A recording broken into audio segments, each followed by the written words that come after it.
Hey everybody, how's it going? It is Matt, and it is finally Fiendish Friday. Yes, folks, TGIF is finally upon us. I hope each and every one of you are having a great morning, evening, dawn, day, or dusk on top of that.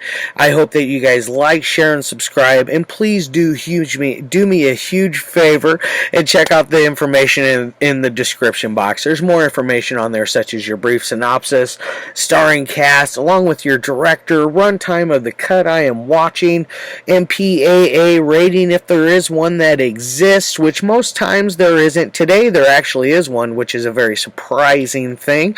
There's usually some trivia if I find anything worthwhile of mentioning, and then of course a link for either a trailer or a scene from the movie, which most of the time I definitely try to find you a link for a trailer. It is very, very, very rare when I have to use a link for a scene, or if I have nothing at all. I only think there's only been like 3 of them in total where I didn't have anything at all for you, but usually I do. Now that I got all that out of the way, let's get on to the film of the day. This one came out back in 1992, or at least was released in 92, didn't come out till 93. It is none other than Nemesis. Yes, this is the movie that the man, the myth, the legend, Albert Pyun himself directed and did everything. It's just an insanity of film right here. It is absolutely a stunning piece of work. This is the MVD Rewind collection, just to let you know on that. It's the only way I know of to get a really good crisp Blu-ray of it. I used to have a Region 2 Blue, which was okay, but I got rid of that because I don't have a Region 2 player anymore. But anyways, there's the slipcover. As far as what we got inside, it is a dual Blu-ray DVD, standard press Blu-ray and DVD, and then you also get a neat little poster in here of the artwork itself, which I kind of like that. That's a fun little art piece of artwork there. I usually don't put them up on the wall. I don't know, I'm just weird like that. I keep them just in the collection as is. There are a few of them I want to eventually frame and put up on the wall, but none that at this present moment. And now, as far as what other special features there are on top of this thing's got a ton of special features, by the way, folks. It has got, I think, like 4 different cuts of the movie, 3 different cuts of the movie, some crazy stuff like that. Multiple commentaries with Albert Pyun himself, and then other people. Very interesting character this Albert Pyun is. I don't know whether he's a genius or a madman, to be quite honest. Only seeing this can really do it justice. I could sit here and talk about it till I'm blue in the face. It's one to be seen to believe. It is just absolutely just crazy. It's got a crazy cool cast. It's got Olivier Gruner in it, Tim Thomerson, Cary-Hiroyuki, Tagawa, Deborah, Shelton, Brion, James, Tom Matthews.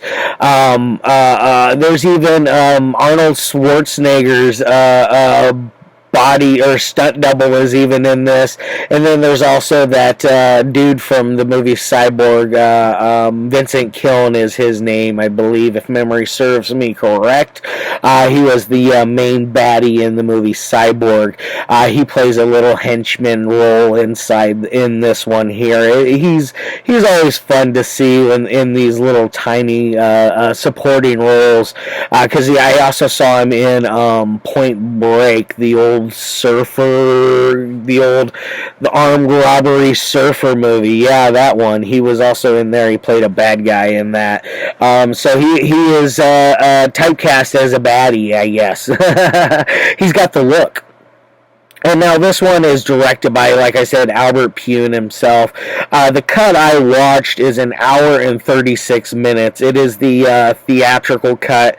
I watched it twice. I will eventually move on to the other cuts because I really want to give this one a much more thorough inspection than what I have, because it is just absolutely insane how much stuff is packed in here. It is, it's hard to remember everything because there's just so much. But the multiple cuts of the film, directors, theatrical, and then I think there was a composite cut, if memory serves me correctly. But either way, very, very cool.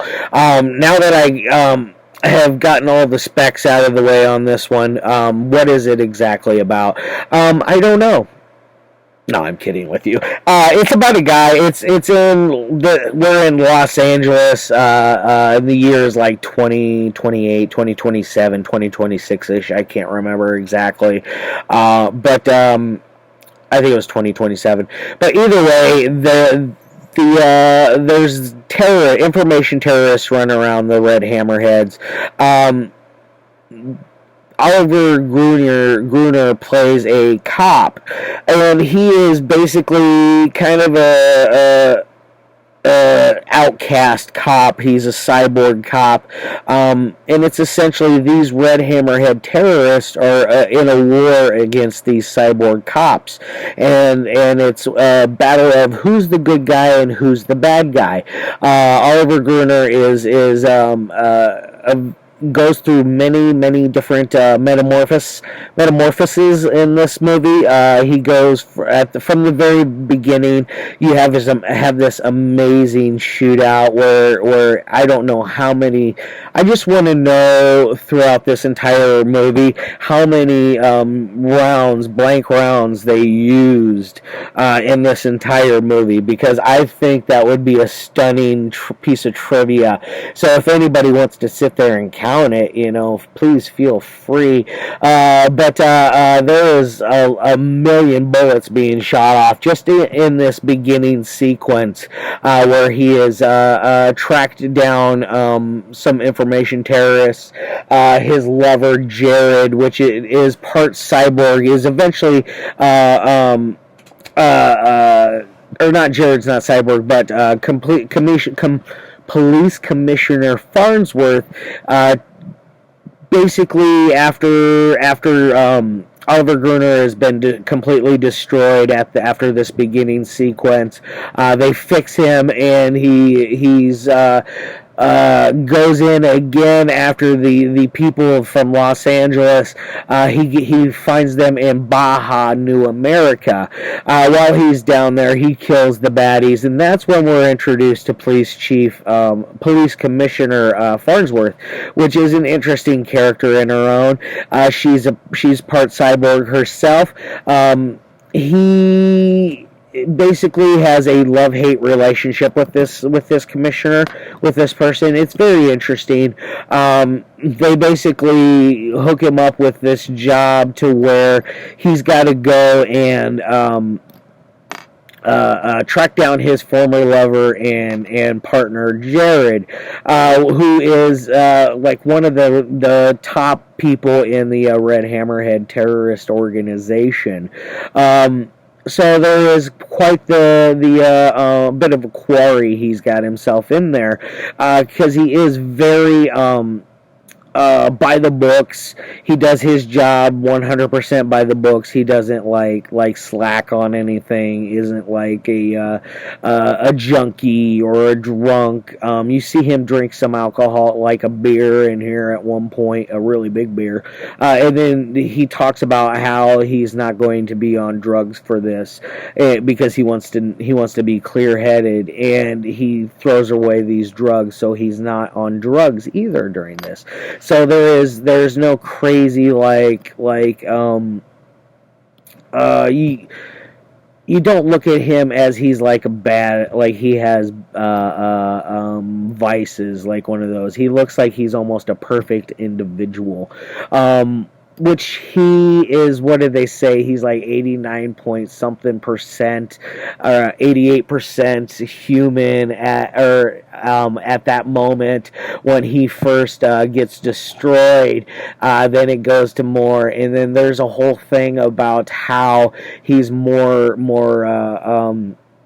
cyborg than he is human, and it really sticks with him, and he has kind of a struggle with that.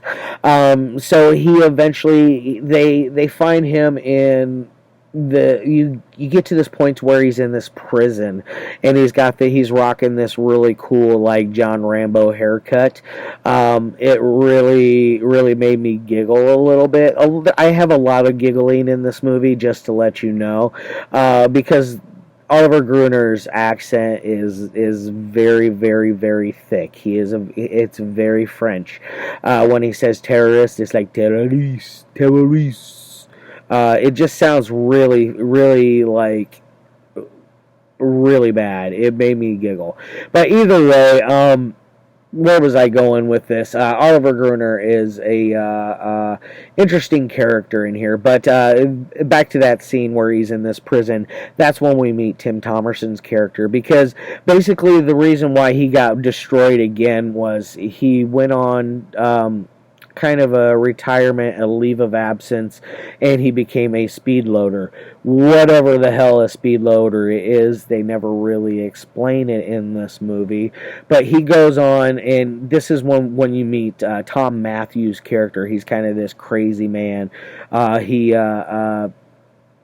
gets away to destroy Olivier Gruner again, and that's when we're in the prison. So it's very, very it goes. There's a lot of metamorphosis within the first like half an hour of this movie. His hairstyle changes like 4 times in total. It's crazy how that happens. But his character, it shows more development over each one of them, but it makes you feel like they filmed bits and pieces of it at a time and came back and let it sit for a while and then came back. That's how it kind of feels, but it never really loses a momentum and becomes boring. This movie is a freaking thrill ride from beginning to end. There's nothing bad I can really say about it, other than, Gruner is a little his accent, like I've said before, he kind of sounds like like Jean-Claude Van Damme if he had like peanut butter stuck in his mouth and he was trying to talk. It sounds like that. It would be really, it's really funny. Now, you get to see, I almost forgot, Thomas Jane has a really small part in here as well. You meet him and Jared in this town where that's when you first hear the term of speed loader. They are basically watching him from across the way in this hotel, trying to figure out what he is, because they think he's a cop, and then eventually like they find out, yeah, that we know you're a cop, one of those kind of ordeals. So he is constantly followed by these baddies. Like in his first moments of walking down the street, he had like 4 or 5 different baddies jump him, and he kicks each and every one of their asses. But it's funny because he walks away and they just all quickly like kind of stand up at the same time and brush themselves off and just stand there and look at each other. It's kind of like, wait a second, what? Well, I understand that they're bad guys. They're cyborgs on top of it, but it was really, really hokey the way it was done. But that's a huge thing about this movie. It is a little hokey. But you see him having struggles right from the very beginning of this movie all the way to the very end. The whole reason he is going after Jared and the Red Hammerheads again is because when they put him together the third time with the John Rambo haircut, they placed a detonation device in his chest, almost like Snake Plissken style. they put this in his chest, so it makes it to where he has to go and do this job. It is an interesting ride. I don't want to give you too much more about the story, mostly because this is one I want people to like actually go out and watch. Especially those that like crazy cult action films. This is one that will fill your hunger, your need for some bullet play, some gunplay, and some boobies and Thomas Jane and all kinds of other things going on. This is definitely a complete package. As far as any kind of ratings would go, though, on a technical side, Pyun. Mr. Albert Pyun is not somebody I would think of to be a cinematic technical genius. I mean, for Christ's sakes, the guy made the Captain America movie, which is terrible. He made Cyborg, which I really do like Cyborg, although like most of the sets and everything is just recycled from the abandoned Masters of the Universe film that they were planning at the time, which is really bummer, which is a bummer because I would have loved to have seen a sequel to Masters of the Universe. That movie rocks. But either way, Albert Pyun knows his way around the camera. His delivery of story is what's weird because if you look at all of his movies, he has multiple cuts of his movies, and most of the time the theatrical cut is the cut to watch because he gets discombobulated, gets jumbled from everything that I know of, everything that I've heard of and seen. Like the slinger cut for Cyborg is very, very jumbled. It is not in the best. It's not the best way to watch that film at all. You need to go theatrical cut, rated R theatrical cut with that one, just to let you know. Much like I'm probably sure on this one as well. But either way, I'm going to give it a 3 out of 5 on a technical side. It fits the bill. As far as entertainment side goes, this thing is a solid 5 out of 5. I was entertained from beginning to end. Not once did I pick up my phone. Not once did I look and see what time it was. Not once did I get distracted by anything else in the room. It was definitely a very, very good, well-made movie. Like I said earlier, it's a thrill ride from beginning to end. Definitely much more entertaining than a lot of the other garbage I've seen. Especially when this one takes elements from RoboCop, Terminator, Escape from New York. What else do we got in here? There's a little bit of $6 Million Man in there. Just a little bit of different things that Mr. Albert Pyun has witnessed throughout life and has built together a Lego building. It's called Nemesis. All the colors don't match, but it works well enough for it. It makes the structure, but it does have many a flaw, but that is on the technical side of everything. So definitely check this out for an entertainment value. All my friends that are into B movies, a lot, or cult films, this is your one to check out. Alright guys, I hope each and every one of you guys have a fantastic weekend. I'm going to get the hell out of here. I got some stuff to do. We got snowed in like crazy today, so I got to go dig out some more snow. So I'll see you guys all on Monday, and as always, peace. Whoa, there it is.